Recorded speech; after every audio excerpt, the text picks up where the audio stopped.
Hi, welcome back to Massenet. This week, for our final episode, we're going to be talking about the 1955 Robert Aldrich film, Kiss Me Deadly. So Kiss Me Deadly is considered one of like the last, not like definitively the last, but definitely up there, and so sort of like one of the last films that closes out the age of classic noir. It follows this private investigator, Mike Hammer, who typically works on like low stakes divorce cases. Until one evening he picks up this mysterious hitchhiker who turns out to be an escapee from a nearby mental hospital, and this chance meeting with her after this chance meeting with her after she is murdered and he is attempted to be killed by a group of thugs leads him on this like absolutely wild, twisted, like conspiracy web that involves like the mob, that involves a woman pretending to be the hitchhiker's roommate, all these weird characters, and culminates in um in A wild ending. in the search for a mysterious box that turns out to be full of some sort of unspecified radioactive material, plutonium, uranium, something. They say Manhattan Project. It blows up a house at the end. You know how it be. And we're going to be talking about how this film is kind of a quintessential noir, how it's a self-reflexive capstone for the genre, and how Kiss Me Deadly kind of leads noir into neo-noir, and how this is kind of symbolic of that, I guess. That's the right term.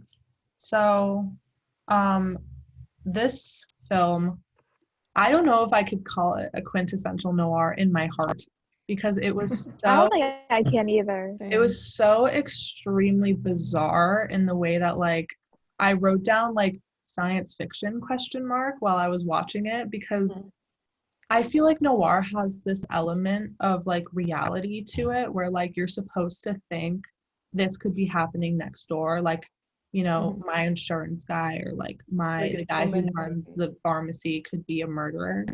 But here it was like, this is a box full of hell that could explode the entire planet.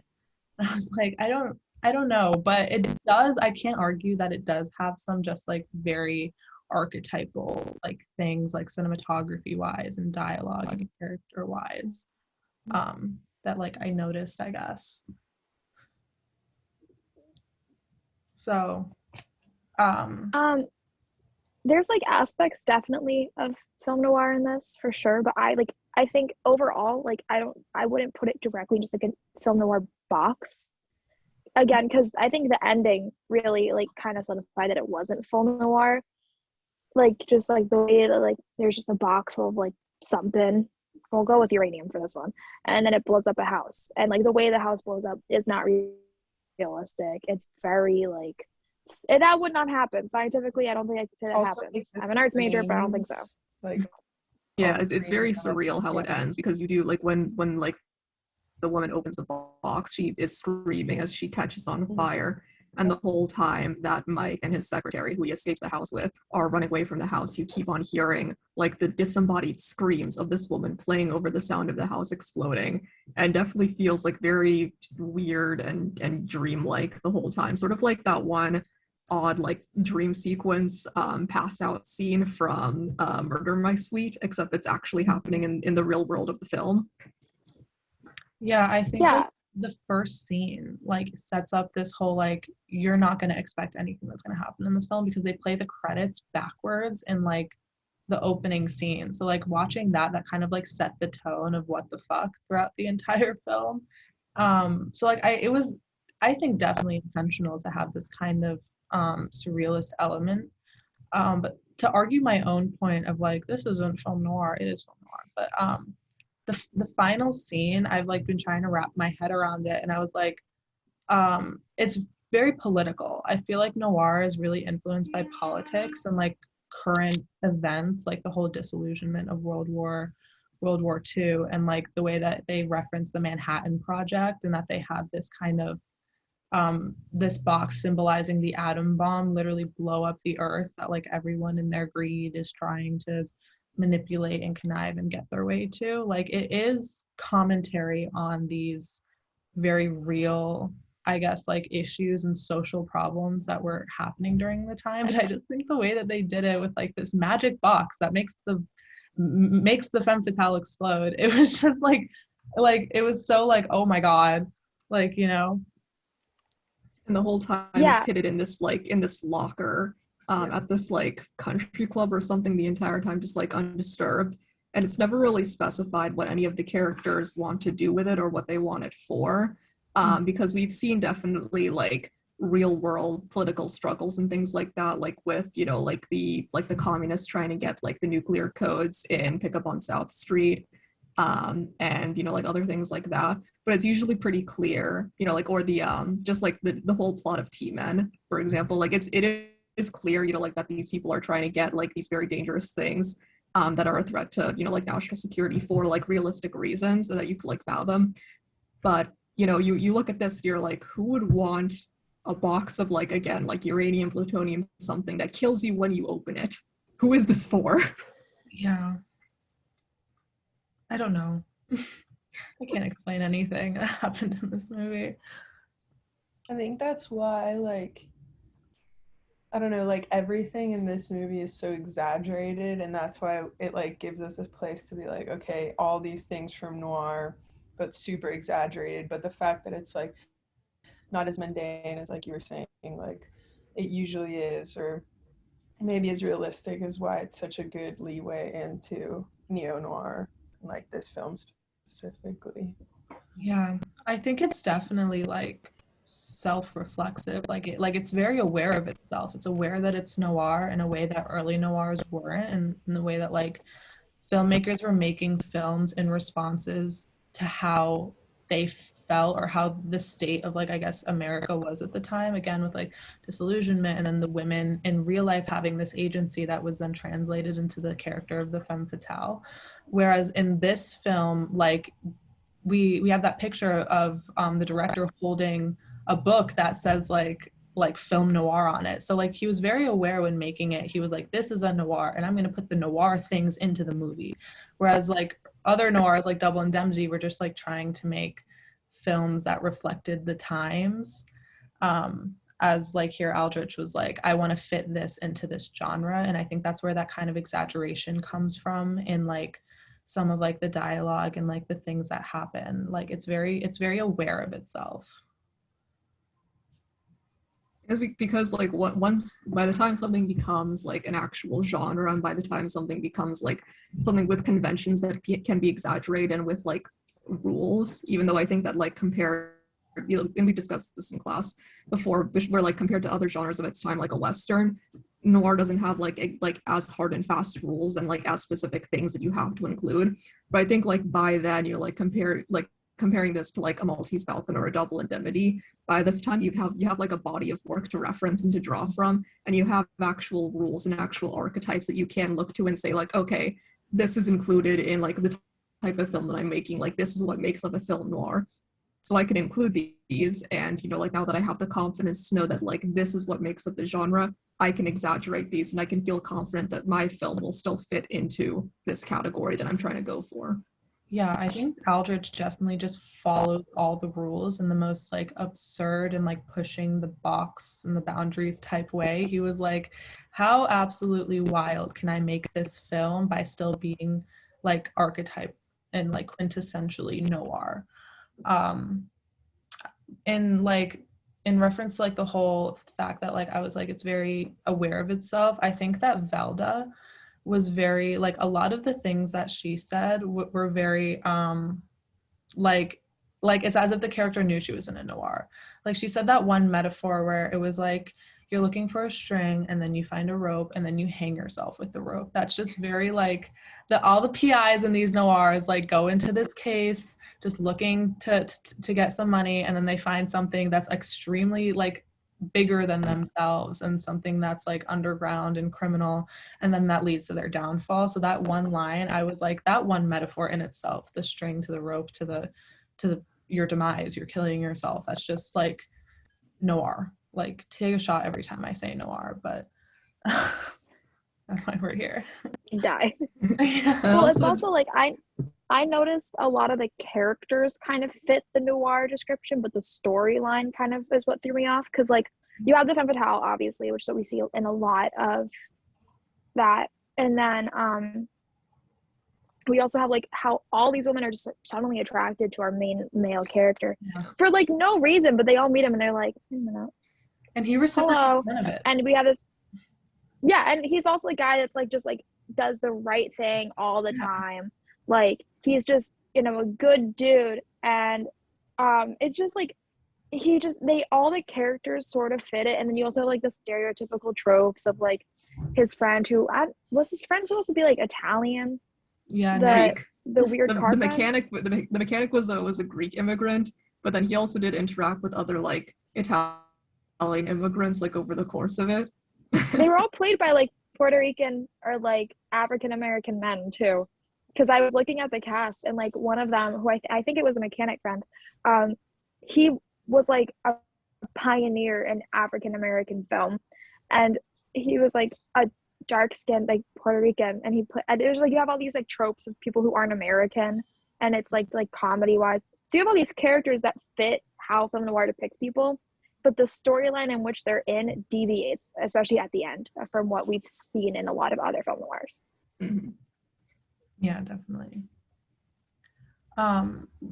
To the point about like the femme fatale, I would argue that there's like a few in this movie. Like Christina maybe could be considered one, because she's the one who ultimately like leads him into this like convoluted world and this like series of events. And then you have Gabrielle / Lily, like and then you possibly like Friday, even though Friday's like trying to like seduce him, and she's like, ooh man, but he reciprocates none of it in the way that you would expect a noir PI to do. It's like a Bogart character, or like Neff, who's like kind of initially driven by this like raw sexual impulse for Phyllis. Like he's very much like the women are doors. It's like he's staring at a wall. Like they're trying so hard to get in this man's pants, and he wants none of it, which I was like very surprised at. I guess there's like none of that emotional entanglement that you usually see, which I think is partially because you've almost got like multiple women sharing the archetype, because you've got a lot of women that sort of like come in and out of the film. There's something off, and there's something a little bit like off kilter and crazy about all of them, but none of them really stay in the film long enough for like our PI figure, like Mike in this case, to get like into that same level of entanglement with them that someone like Neff would with Phyllis, who's with him for the entire film. I think the closest that he gets is with his secretary, Velda. Mm-hmm. But I guess like aside from being like pretty and not the conventional like homemaker wife good girl character, he doesn't fit into the femme fatale archetype, like in my opinion, as much as like the fake roommate woman would, or even Friday, the one from the country club that he sees and immediately makes out with 5 seconds after. Yeah, it's like with Velda, it's like pre-established that they have this kind of sexual relationship, but then once he gets into this plot, into this chase for answers, he's not interested anymore. I feel like she kind of tries to make advances on him, but he's so focused on like his goal, whereas in other noirs, the sexuality is what kind of like drives them, kind of with the femme fatale. It's like that attraction to the femme fatale is like a really main part in getting them into this chase, into this plot, whereas he just like rejects it, and he's like, I'm doing my own thing and I don't care that you're kissing my neck. Also, I'm so sorry to interrupt, because it's our last episode, we did get a special guest today. Oh yeah, this is Comet. I'm sorry for leaving. He can't get up on the bed, so he like sits there and meows, and I figured I'd rather get up and pick him up than have you guys listen to him meowing the entire time. No, but he just went to go chase his sister, so we're good. I have a cat too. That's why my cat was meowing in the room too. He gets loud, like he has like deep voice, and then but he does want to go chase his sister, so you might hear her scream out. That's gonna be fun. But I think I want to like kind of change the topic just a little bit. do you think that this paved the way more for like more like noir-esque films that came later, or do you think it paved the way for more like science fiction films to come later?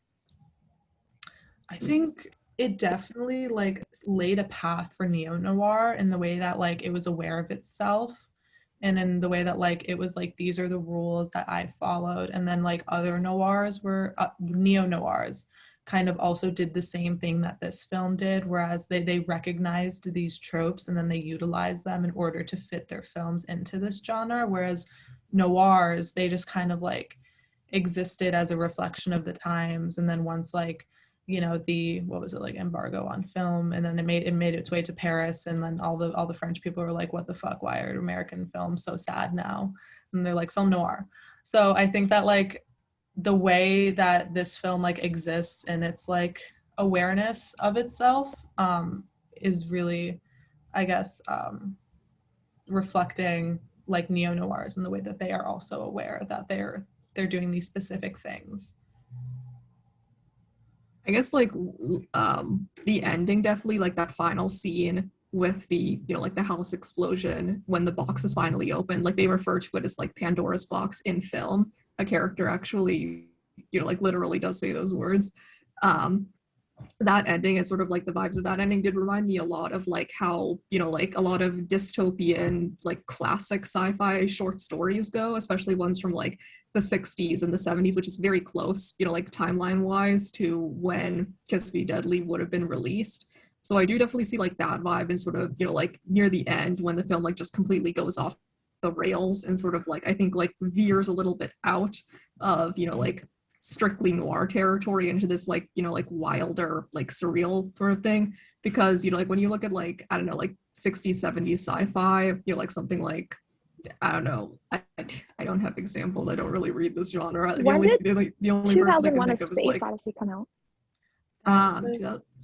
I don't know. There's also like really short, the ending. Like when was Childhood's End? Oh, and now I need to know when 2001 came out so that it doesn't. The film came out in 1968. So like it's a little over 10 years, and we went from film noir, which I mean there was other films coming out at this time, but film noir is like a pretty like iconic genre of this time period. And then we go to actually the short story Childhood's End actually came out in 53, which was 2 years before Kiss Me Deadly, which I find like interesting. But yeah, like a lot of those, I don't know, like it's like a vibe of like, you know, like Ursula K. Le Guin, or just like a lot of these like speculative, you know, like dystopian sci-fi sorts of stories that always end like very tragically. Yeah. Or, you know, like very depressingly with sort of like, you know, this disaster has been unleashed, there's no hope for man, etc. Sort of like a bit of a I have no mouth and I must scream sort of feeling. Yeah, I think the way that like I think it's funny how you connected like Le Guin, who I've read a lot of her stuff, like The Lathe of Heaven, I think is like the whole pursuit of greed, and then they get this thing, but when they get it, their whole, since their character has been so manipulated by this depravity that they've like dabbled in order to obtain their goal, it just ends up blowing up in their face and thus kind of like destroying the world around them type thing. So that like Kiss Me Deadly and I think The Lathe of Heaven, if you haven't read that, 10 out of 10 recommend. They're kind of like intertwined in that way, in that speculative science fiction-esque thing. But I also think it's funny how like Anna mentioned 2001 A Space Odyssey, and like Kubrick was also making noirs. Like wasn't he making one that we like screened a scene of it in class last week? So he went from like that to making this like speculative science fiction thing. And I think noir in itself is very speculative. It's very like question everything in the world around you. And like, whereas like science fiction, when it's speculative, it's like question it because this is what could happen to the world around you. So I think it's like a really interesting kind of path that we took there. I guess sort of like examining how like, you know, how grounded the genres are in, you know, like the real world and in what we know, because classic noir is very grounded. Most of the speculation comes from things that, you know, like hypothetically could happen, you know, like a murder next door, you know, like a mob deal, a heist, things like that, that are, you know, like that are unsettling and a little bit exciting, and could happen. That's where the speculation comes from unlawful things happening around you. sort of showing, like flaws like, like corrupt society and, like the influence of all of these like new things that people were worried about, like the dissolution of the nuclear family and traditional generals and things like that. And then you get and like, like then that weird bridge with sort of like with late stage noir and neo-noir, where things are sort of becoming a little bit, like a little bit more unhinged, a little bit more theatrical and surreal. And then we get into, like that classic, like late 20th century sci-fi, where things are, like the rails are off, the the hinges come off, and it's sort of like it's almost examining the similar sorts of fears and similar sorts of anxieties that people might have had, like in viewing noirs and in making noirs, but with a completely different setting and with a much more like, again, surreal and unrealistic, like set pieces to them. Yeah, definitely. So sorry if you just saw my cats, but on Stanley Kubrick, my comment, you're not being helpful. He did direct at least one, I think two, film noirs. He did The Killing, and I think Killer's Kiss is also in genre-wise film noir. Let me just double check that comment. Can you just stop? I'm so sorry. It's like a toddler. Come here, over here. Oh my God. I apologize. No, I love it. Yeah, he directed two film noirs. So he went from doing film noirs to doing 2001: A Space Odyssey, and then also like Clockwork Orange and The Shining. In a span, he did like, it was like 13 years in between his last film noir and then 2001: A Space Odyssey, and then it was like I think 20 years to doing like Clockwork Orange. So it's, I think, especially because you have like one director that goes through all those phases, film noir definitely does inspire all those different genres coming out of it. And I think this is a good film. Kiss Me Deadly is a good film to express that, because it does have a less film noir-esque ending. And also, correct me if I remember this incorrectly, but don't we also get kind of a happy ending for two of our characters? Well, they do escape the house, yeah. Yeah, that's what I'm saying. And usually, or at least in a lot of films we've talked about, we don't get that. We get like everyone dead or in prison, arrested or whatever. Or arrested. Like, it's never like a good ending. And granted, like, his house blew up, he's traumatized, not fabulous, but we are still breathing. Well, I think it is interesting because we did discuss, like in class last week about how, like the ending where we actually do see Mike and Velda, like escape the house and, like come out relatively all right, was actually like for a lot of years, like a lost ending, because that version of the film was like gone. So for a long time, like people were used to the ending where the whole house blows up and we don't know who makes it out alive. And so I think, like taking that in context, I think it's interesting to see sort of like people who had gotten used to this like very hopeless and very like sour end of the film, where you have like no, reassurance that anybody that you've seen makes it out alive. And then you have the true ending come back, like that's recovered. And now you have this confirmation that like at least two people, like two of our, like protagonists that we've been following may make it out like somehow, like alive. Maybe the world is like completely fucked. And, like the way that the world as they know it is over, but they did make it out of that house. The first ending is definitely more film noir-esque. So I was even surprised that there was like that second found ending. Where it's like actually semi-happy for some people. Yeah. I think that the ending scene, as bizarre as it is and how like science fiction-esque as it is, it's like, I think it's kind of, I guess, like symbolic, and like I guess like I read somewhere, I was reading about Kiss Me Deadly, and it said it's like cinematographically nihilistic in the way that like if we saw the ending in which Velda and Mike did not make it out of the house, and then all you see here is this I guess capstone of a genre and in a violent explosion of like all the characters and then the femme fatale, like seeing that and then having it be I guess the last noir before we get into neo-noir, it kind of like has the genre like kind of implode upon itself and then become something different yet like completely the same, in the way that like after that people start like following the rules and trying to emulate this kind of this genre that we've been studying for the past few months. I think that like the ending, as much as I want to like hate on it and I want to be like, that is not realistic, that is not like, I don't, that is confusing and that is science fiction and that is just hell in a box. That's an excuse for the way for the movie to end because she didn't listen to his Cerberus metaphor. It is I think kind of poetic. that whole ending monologue was whack because it's like there's a lot to unpack there because number one, it's the first like face reveal of this character we've only seen from the legs down for 90% of the film. Yeah. And he's been there for like pretty much every major murder, every major like wrong turn in the story, and we finally see his face. No idea who this dude is. Like maybe I was supposed to pick up on something, but like his appearance, like that meant nothing to me. He gives this very dramatic speech about like the metaphor of Pandora's box, and he is warning her with barking with all three of Cerberus's heads to not open the box, and then he dies. Yeah, I feel like this movie, like just like dialogue wise, not just this one character, what's his name, like Dr. Soberin.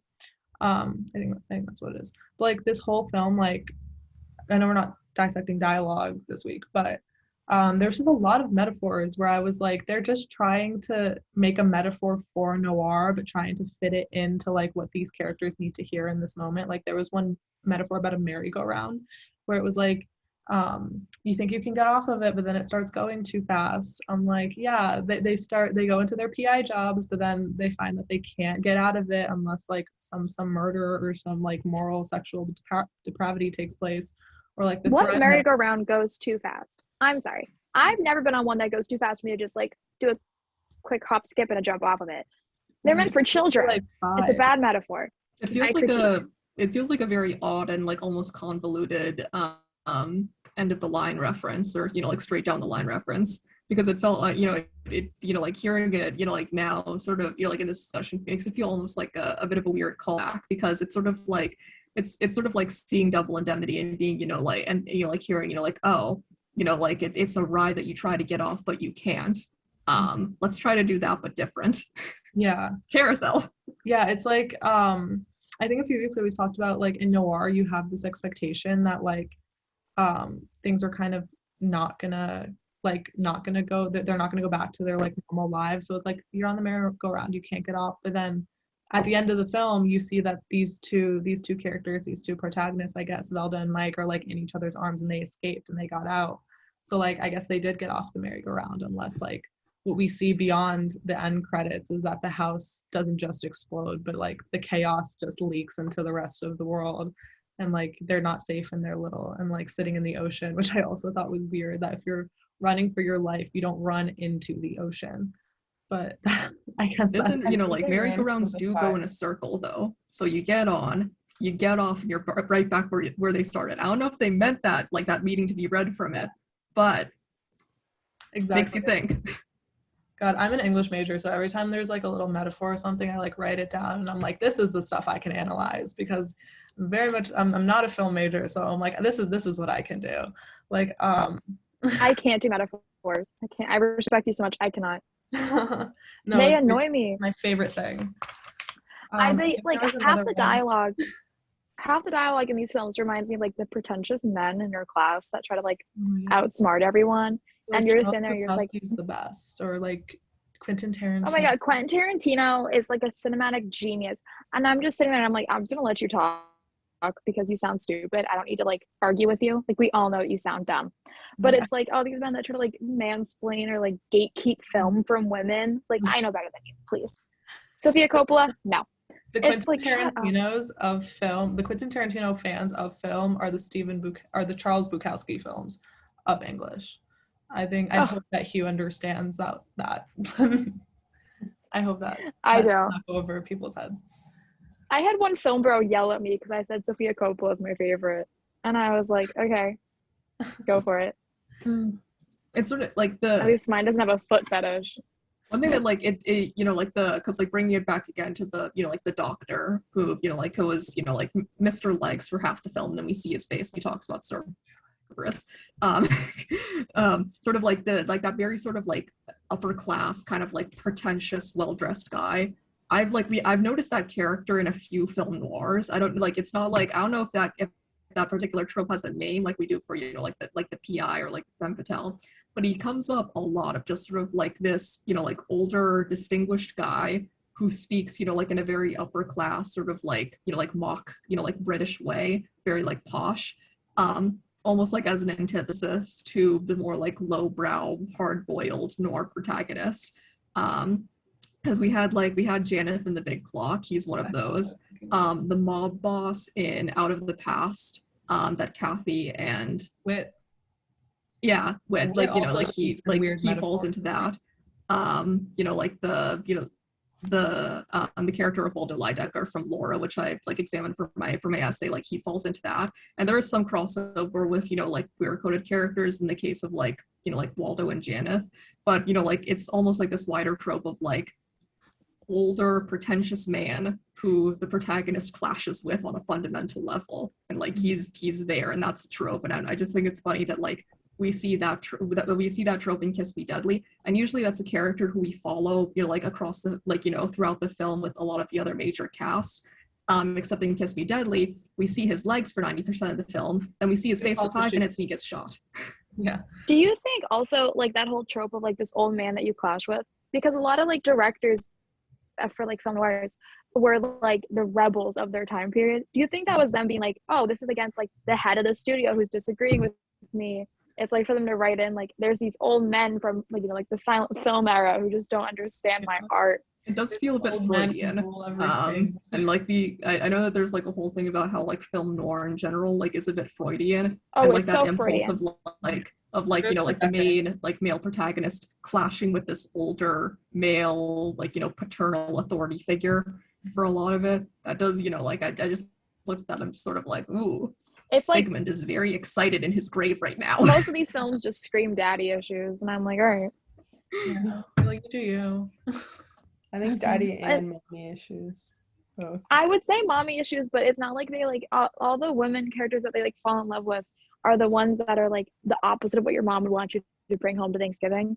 Like, if I brought home Phyllis Dietrichson, my parents would kick me out. They'd be like, it's no, like we all know she's awful. It's a bit of a reverse Oedipus complex, because like, I mean, I feel like this is misunderstood sort of like now, and I'm not going to say that Freud was right about the whole like Oedipus complex thing. I feel like as a psych major, it's sort of like my duty to disagree with Freud. So as a you know, person, like, you have to. I just, you know, like I don't think that we all want to, you know, like fuck women who look like our mom, Freud. But you know, like I think just sort of like, but the thing about the Oedipus complex, which I know that like when film noir as like a genre was sort of like was happening, this was also when Freudian psychology was just like exploding across the United States, because everyone had just like heard his talks at Clark, and you like, you know, the people were going wild, and we gave him food poisoning. So I definitely feel like, yeah, so like what I think is, and sort of like the Oedipus complex, you know, like what a lot of it encompasses is the fact that like we, and by we I mean, you know, like men, because that, you know, like the other one was the Electra complex, and Freud didn't like women very much, but anyway, so like men naturally, as Freud posited, will want to go after women who remind them of their mothers, or who like are in some way similar to their mothers. And so I think what I find funny in, you know, like in a genre that is very heavily impacted by Freudian psychology and like psychodynamic theory, is that we have these very like unmaternal, you know, like not in any way like a mother figure, like love interest for a lot of the protagonists, where it's sort of like it's like a rejection of the whole like Oedipus complex thing, where they will try to find a woman, they will be enticed by a woman who is the opposite of a maternal figure and who is very unmotherly and who their mothers would not approve of. We do get that in Crisscross, where Steve's mother is literally like, don't go with Anna, she's a bad girl. I felt targeted by that scene. While you were saying that, all I kept thinking in my head was Anna's comment about femme fatales coming home for Thanksgiving dinner. Like, I'm trying to think, like, what femme fatale would be acceptable to take home to Thanksgiving dinner? To the 3 people who are going to watch this, like, comment which one which femme fatale that you're bringing home to Thanksgiving. I honestly think that Phyllis would be the best, because she's like, people yelling outside my door. Phyllis is like, I feel like I love Right Hall. If she wasn't dead, she would have the capability to be the most tame. Like, I wouldn't take Claire from Tension. Yeah, no, Claire. I feel like offend my grandma or something. But I feel like our parents are so good at like reading other people for us. Like, or at least my parents are, but like I've been with a friend and they're like, you don't be friends with them. And like they just know. I feel like if we brought home Phyllis, they'd be like, doesn't seem like that's gonna work out for you. She might shoot you. Yeah, she's gonna murder you for insurance money. You have like a Phyllis character, or you can have like Anne Savage from Detour. Like, which one are you gonna choose to meet your grandma? I would try to pick like the type of femme fatale who like is a bit like, it's sort of like she belongs to sort of like the classier subtype of it, and she can sort of like keep it together on the surface, and she like is, like at least superficially a bit demure. I think Phyllis fits into that category. Kathy from Out of the Past fits into that category a little bit, especially when you're comparing them, like against like Claire or Anna, who I think like comparatively are a little bit more domineering. Norma, who in some ways could be considered like a quasi femme fatale. Oh my god, let's bring imagine bringing Norma Desmond.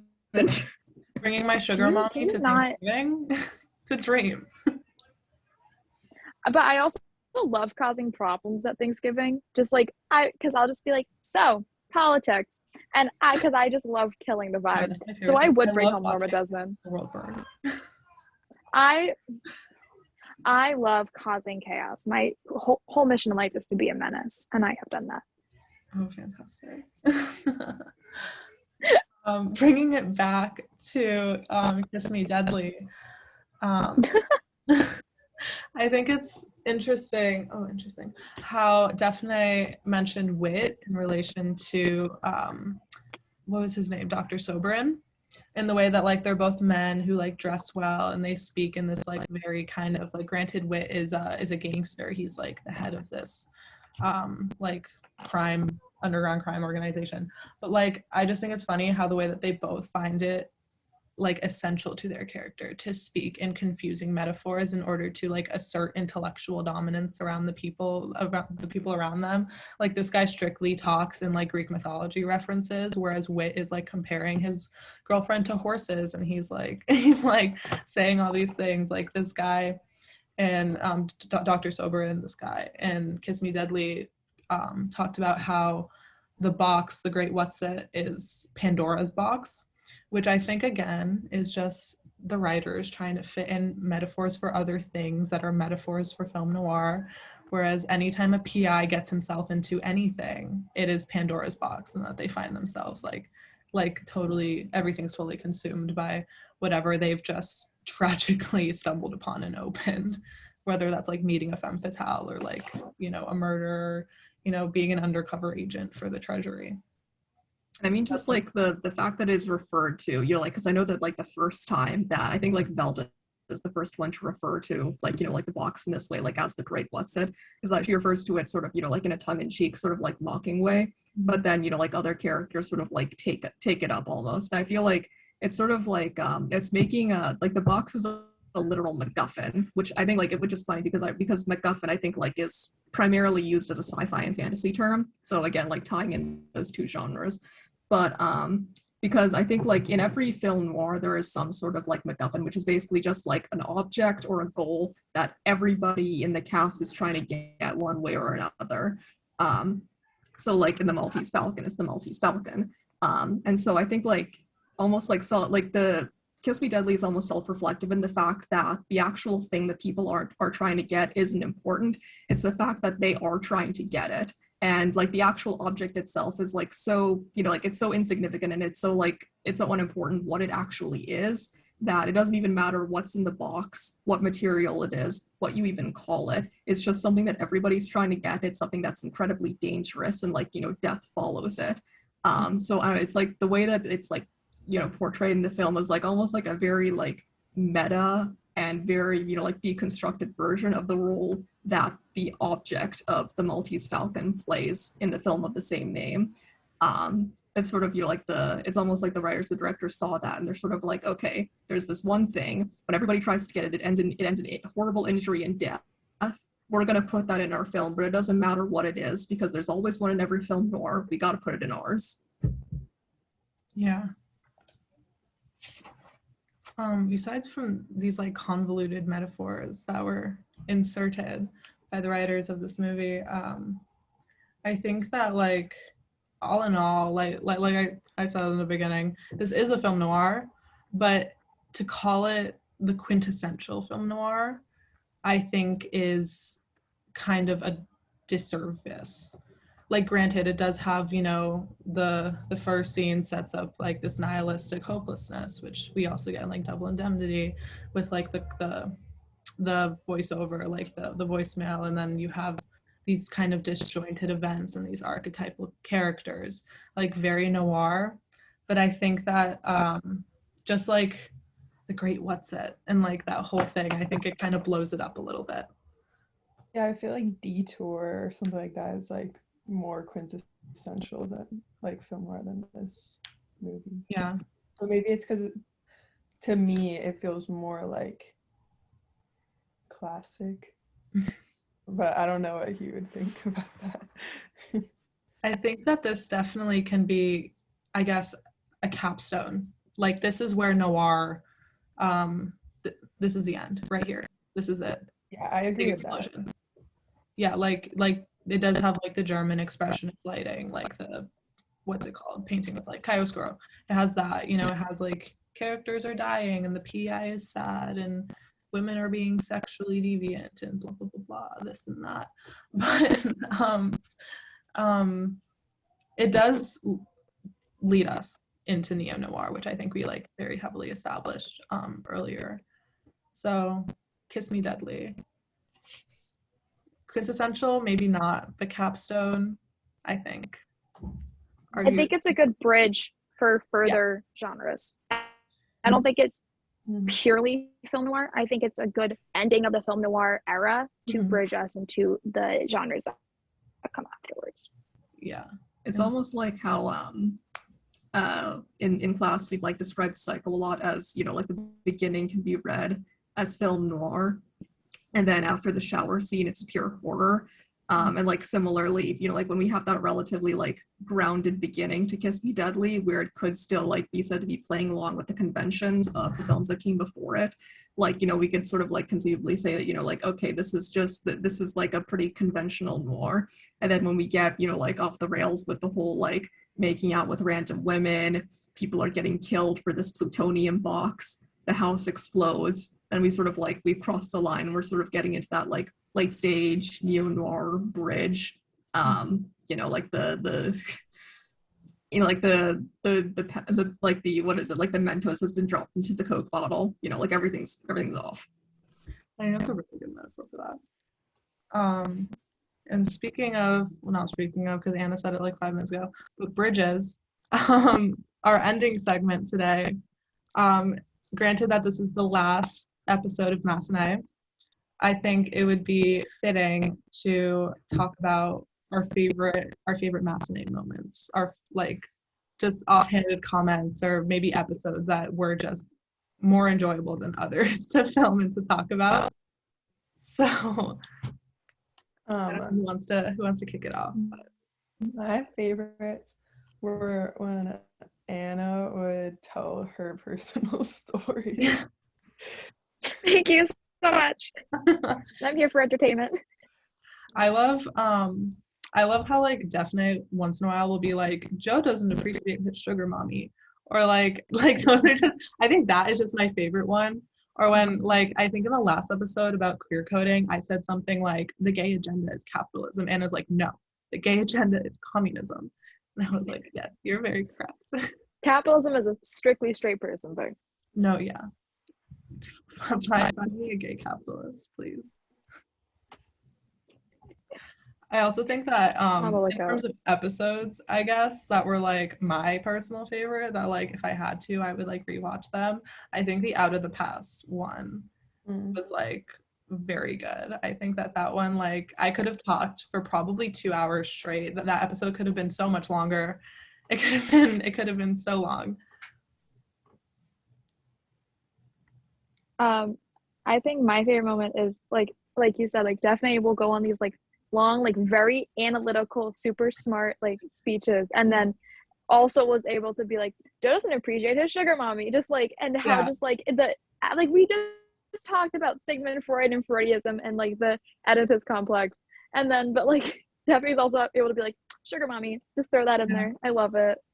I just like I like anything that's sort of like when I'm reading like Hugh's notes on the episode, anything like I can tell like that just like viscerally like shook him to his core while he was watching it. Like anything that like sort of came at him out of left field. I do think that my favorite episode was the Gothic one when we were comparing Gaslight and Sunset Boulevard, just because of like how we, like all collectively dunked on, what was his name, like Giorgio, like Paula's, like fiance, and how like weird and creepy he was. I loved that episode. Like both those films I could talk about for ages. Yeah, I forgot about that one. I'll sit in my suite now with my roommates and we'll make gaslighting jokes. I'm like, well, I've seen the films. I'm a professional gaslighter now. Thank you. Me talking, like, I could talk about that monkey funeral for like the rest of time. Yeah, I just like I'm so mad that there wasn't more trivia about the monkey funeral thing on like IMDb, because you can't just tell me that Billy Wilder said, the normal monkey funeral bit, and then give me nothing else. Like, has Billy Wilder had to throw a funeral for a monkey? I must know. I don't know. Oh god, like that was like that's what he drew from. Like I can't even imagine like being the actors there. Like you've got like a very iconic like silent film director, like the actor who played Max, who by the way hated the role. Apparently he was not having fun with it. So you've got him, and then you've got this extremely like iconic, like silent film actress who essentially like made the studio that she's working for, and you give him like a child's coffin with a fake monkey in it, and you say, okay, so we're gonna go into the garden and you're gonna bury this, and Joe's gonna watch you from the window. You got it good. I don't know if any of you guys follow Clark Screen Studies on Twitter, but Hugh Mannon will post like his highlights of everyone's episodes. And so I was just doing a quick scroll for ours, and I don't know if he'll like post like screen grabs of individual episodes, or he'll post like memes relating to it. And so for ours, I found two. Both of them are definites, by the way. Oh, wow. One is the sugar mommy comment where he said that we say these things on purpose to get featured on Twitter. And then another one where in this photo I look miserable. It's you saying, excluding that one Sherlock Holmes story where he fell into the goddamn waterfall. And then he created a meme of when I said Legally Blonde should have been film noir. So we have had Hugh's favorite moments. We carry film noir is what I'm hearing. Yeah. We like he features other groups, but I think ours have been outstanding compared to theirs. I think give them a run for their money. Yeah, I think that we personally like get the clout for quality the Screen Studies Twitter account. Yeah. Well, it's also because like, I'm Clark Twitter famous apparently. Some random like graduate followed me recently and I was like, this needs to stop. I gotta stop being on Twitter. All right. I don't know. And you guys didn't know Hugh posted that stuff on Twitter. I thought we all saw it. There was like an official account for Screen Studies. It's just run by Mannon, but I follow it, and he just posts, and he does it for like film, like intro to screen too. Any group video, he like posts screen grabs. My RA is a screen major, and she was like, "Oh, I've seen you before," and I'm like, "What?" And that's how I found out. Is it She's like, Sammy? On Hugh's Twitter. I was like, who's your RA? Sammy. Yeah. Sammy. I was in the class with Sammy last semester. Yep. Yeah, Sammy made all of the residents watch Twilight with her. so we and then that's why I was like, I was the only one who stayed the whole time. Me and Sammy watched Twilight together and talked about pretentious film things. Like was it just the first movie, or was it like the whole just thing? The first one, like up until like okay. What am I stayed home? It gets wild in like the last one. Like what's the last one? Like I've seen all of something where like they That's fight like the robot evil, baby. Yeah, like when all like Nesme's there and like they fight like the evil vampires from like you have a Twilight Vatican. blanket. This is the blanket on my chair. I don't need you to explain the Twilight movies to me. One time I stayed home sick from school and watched the first Twilight for the first time, and I was sick and miserable. So every time something happened in the movie where I was like mad, I'd be like, "That's stupid! How can they put this in?" I was like yelling at Kristen Stewart for like an hour and a half. I think now that noir is winding down, is coming coming to a close, I think that the next genre class that Hugh should do is just dissecting Twilight movies. I would sign up for that. So that would be amazing. I so fast would That be would in a Twilight like movie class.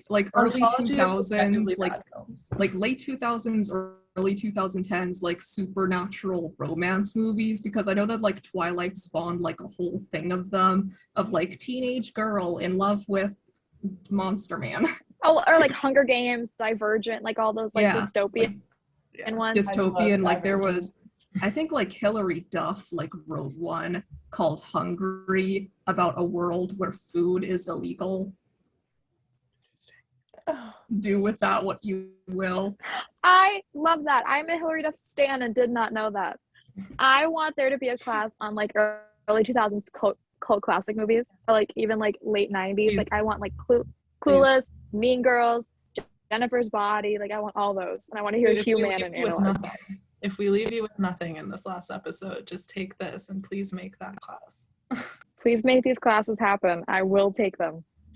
All right. Also, I'm going to say something so brave, but I could argue that the first Twilight is a film noir.